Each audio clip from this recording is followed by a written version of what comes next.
আজকে যে কাসেম সিদ্দিকী যোগদান করেছে, আমি একটা জায়গায়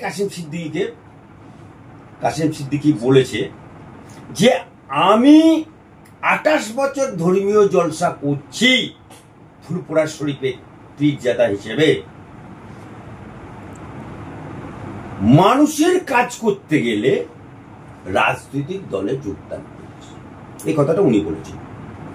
আমি এই জায়গাতে কাসেম সিদ্দিকীকে প্রশ্ন করতে চাই, আমি ফুরফুরা শরীফের সিদ্দিকী বংশের লোকেদেরকে প্রশ্ন করতে চাই যে ফুরফুরা শরীফের যারা সিদ্দিকী বংশের লোকেরা ধর্মীয় জলসা করে, ইসলামের নামে জলসা করে, তাহলে তারা কাসেম সিদ্দিকী 28 বছর জলসা করেছে, তাহলে তারা মানুষের উপকার করতে পারে যায় না, তারা নিজেদের আখের গোছাতে যায়, মানুষের মঙ্গলের জন্য তারা জলসা করে না। এর প্রমাণ দিয়ে দিল কাসেম সিদ্দিকী। মানুষের সেবা করে না, তারা ধর্মের নামে ব্যবসা করে, এটা প্রমাণ করে দিয়েছে কাসেম সিদ্দিকী।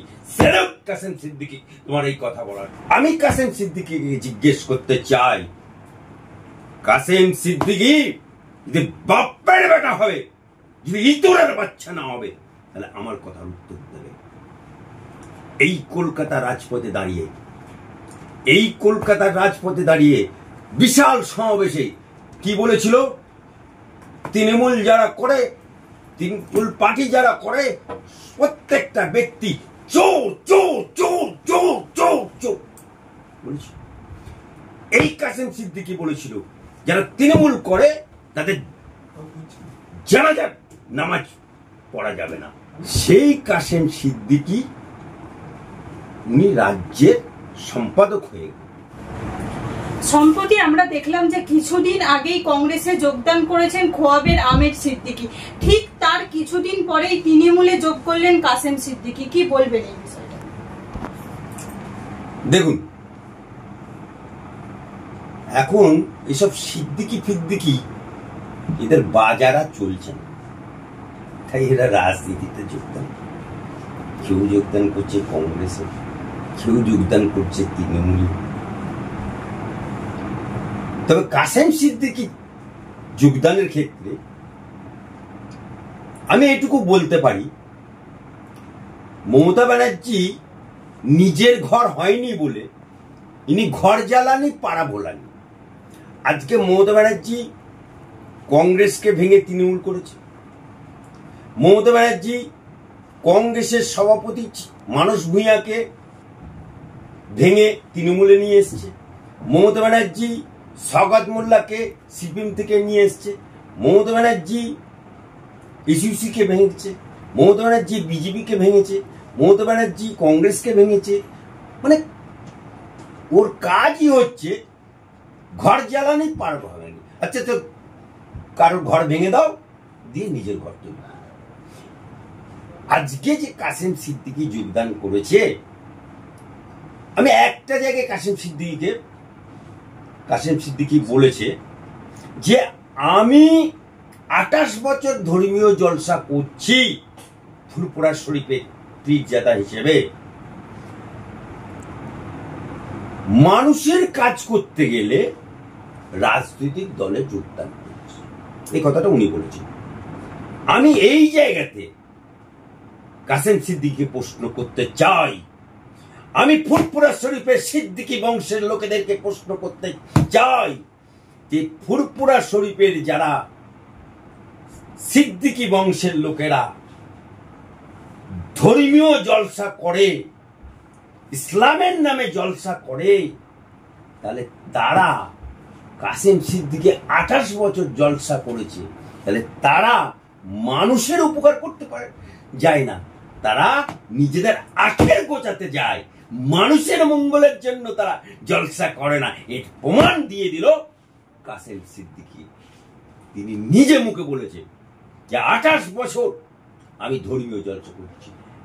তাহলে ফুরফুরা শরীফের হুজুরের বংশরা, খেজুরের বংশের লোকেরা, তাহলে তারা কি জলসায় করে বাংলা বুকে, আবার মাঝে মধ্যে বাংলা, বিহার, উড়িষ্যার নাম করে, তাহলে তারা বাংলা, বিহার, উড়িষ্যার মানুষের সেবা করে না, তারা ধর্মের নামে ব্যবসা করে।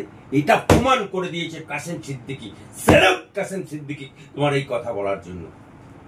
এবার আসুন, ওদের বাড়িতে একটা লোক আছে, নাম হচ্ছে তোহা সিদ্দিকী। এই ফেল, সে না মৌলানা, না পীর, না হাফেজ, না কারি, না এমএম, সে এই ফেল। সে আবার কি করত, সাদা বাঘের মতো খাল পরে, বাঘের ছাল পরে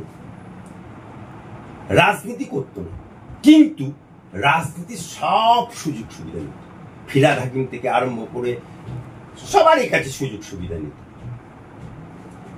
ওর টেকনিকটা ছিল গোস্ত হারাম সুরুয়া হালাল, গোস্ত হারাম সুরুয়া হালাল, অর্থাৎ গোস্তটা খাবো না, রাজনীতিটা আমি করব না, কিন্তু সুরুয়াটা খাবো, অর্থাৎ রাজনীতির সুবিধাটা ভোগ করবো।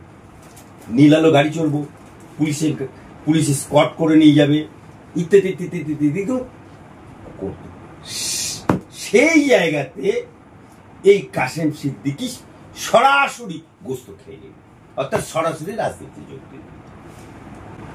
আমি কাসেম সিদ্দিকীকে জিজ্ঞেস করতে চাই, কাসেম সিদ্দিকী যদি বাপ্পের বেটা হবে, যদি ইতরের বাচ্চা না হবে, তাহলে আমার কথার উত্তর দেবে।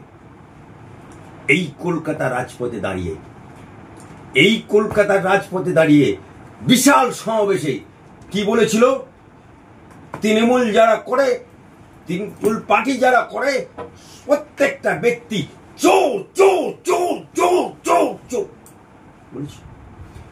এই কাসেম সিদ্দিকী বলেছিল, যারা তৃণমূল করে তাদের জানাজার নামাজ পড়া যাবে না। সেই কাসেম সিদ্দিকী উনি রাজ্যের সম্পাদক হয়ে গেলেন। আজকে হুগলি জেলা সভাপতি তৃণমূলের গিলতে গিলতে বলছে যে দল করেছে, মেনে নিতে হবে। বিজেপির হুগলি জেলার সভাপতি বলছে তুষণের রাজনীতি চলছে। আজকে যারা হুগলি জেলায় দলটাকে তৈরি করলো, সবকিছু করলো, তারা কেউ কোনোদিন এই বুথের কাউন্সিলর বা পঞ্চায়েতের মেম্বার বা ইত্যাদি ইত্যাদি পঞ্চায়েত সমিতি কেউ রাজ্য সম্পাদক হতে পারল না। আর তিনি এলো, বরের মতো এলো, বউকে তুলে নিয়ে চলে গেল। কাসেম সিদ্দিকী তৃণমূলে যোগদানের পর একের পর এক কটাক্ষর সৃষ্টি হচ্ছে। কেউ বলছেন যে পকেটমার হতে সাবধান, বাংলায় নতুন চোরের আবির্ভাব। কি বলবো? তো অনেক আগেই পকেটমার হয়ে গেছে বাংলায়। কাসেম সিদ্দিকী তো নিজেই স্বীকার করে নিয়েছে যে 28 বছর ধরে আমি ধর্মীয় জলসা করে মুসলমানদের পকেট মেরেছে, মুসলমানদেরকে পকেট কেটেছে, মুসলমানদেরকে ধর্মের ব্যবসা করে লক্ষ লক্ষ টাকার পকেট মারি করেছে। আর আজকে তৃণমূল করে আরেকটা পন্থা, তখন ডান হাত দিয়ে খেত, এখন ডান হাত মা হাত দু হাত দিয়ে খাবে। আমরা দেখেছি রেশনে দুর্নীতি, চাকরিতে দুর্নীতি, স্বাস্থ্যতে দুর্নীতি। তাহলে 2026-এ কি মমতা আসতে পারবে? কি বলবেন? দেখুন, দুর্নীতি বাংলার বুকে রন্ধে রন্ধে রন্ধে রন্ধে, কিন্তু দুর্নীতি করেও বাংলায় মুসলমানদের জোরে জিতেও তো যায়। পঞ্চায়েত ভোট, লোকসভা ভোট, বিধানসভা ভোট, এই উপনির্বাচন হচ্ছে, এই উপনির্বাচনের ভোটে জিতেও তো যাবে, জিতেও তো যাবে। অর্থাৎ বাংলার বুকে ফ্রেশ ভোট হয়। ভোটার লিস্টে নাম থাকলেই সে ভোটার, মরা লোকও এসে ভোট দিয়ে যায়। আবার 1000 ভোটার থাকলে সেখানে ভোট পড়ে 1200। তা সুতরাং ভোট কি হয় সেটা আপনারা বুঝতে পারছেন। এই জায়গাতে বাংলার বুকে রাষ্ট্রপতি শাসন জারি, ভোটার কার্ডের সাথে আধার কার্ডের লিঙ্ক এবং ফিঙ্গারপ্রিন্ট ছাড়া যদি বাংলার বুকে ভোট হয় তাহলে আবার মমতা ব্যানার্জি মসনদে বসবে। আর যদি রাষ্ট্রপতি শাসন জারি করে ফিঙ্গারপ্রিন্টের মাধ্যমে এবং ভোটার কার্ড আধার কার্ডের সংযোগ করে যদি ভোট হয় তাহলে মমতা ব্যানার্জি চিচিং ফাক হয়ে যাবে।